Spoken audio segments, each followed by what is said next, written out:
Local 10's Todd Tongan shows us how South Florida is stepping up to help those affected. Todd.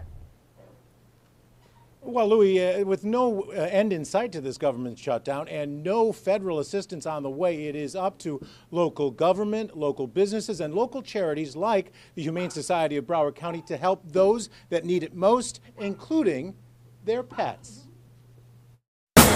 Feeding South Florida brought a semi-tractor truck loaded with food to Miami International Airport for TSA and other federal workers who are struggling because of the government shutdown.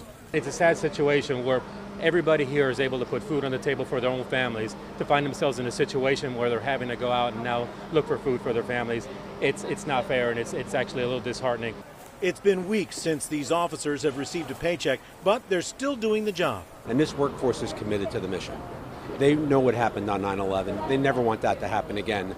So when times are tough for them and the community steps up for them, it's a great thing. Meanwhile, the county put on a barbecue lunch for 500 shift workers who have shouldered the burden of the shutdown. It's more than 3 weeks now since since the federal shutdown. This airport is still operational. They are making great sacrifices, not just themselves, but with their families. The district's newly elected Congresswoman, Donna Shalala, stopped by to say thank you. This is terrible. They should not be hostages. But I'm happy to be here to see the support that the community is giving them. Farm Share and Super Shuttle also teamed up to hand out free groceries to those that are struggling. And Brightline has announced today they'll offer free Smart Service fares from West Palm Beach to Fort Lauderdale to Miami as long as the shutdown continues. Meanwhile, back at the Feeding South Florida warehouse, extra volunteer shifts are sorting food because of the demand, and soon more people could be suffering. SNAP benefits for February are being dispersed early on January 20th, and they're not going to be dispersed in February, which means that families now have 6 weeks to stretch their limited budget. Here we go.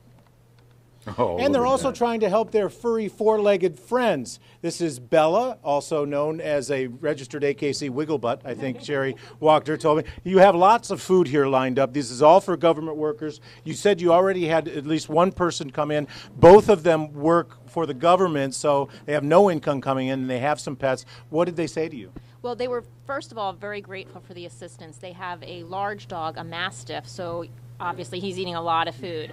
And he said his wife works for TSA. He's a government employee, no paychecks coming in. They were really appreciative of the efforts. You're also going to help out with the inoculations if people just can't afford it? Yes, if people are in need, if their pets are due for vaccines, we can definitely make arrangements for that. Well, I'm sure the community really appreciates it. They're open 7 days a week. All you need to do is bring your government ID, and they'll help you out. Not only are the folks out there getting food from local sources, but their pets as well. At the Humane Society for Broward County, Todd Tonga, Local 10 News. So good to see. Happy, No, right? I know this Dalmatian too. It's, I've got a penchant for Dalmatians, but it's great to see the community, everybody chipping in to help these employees.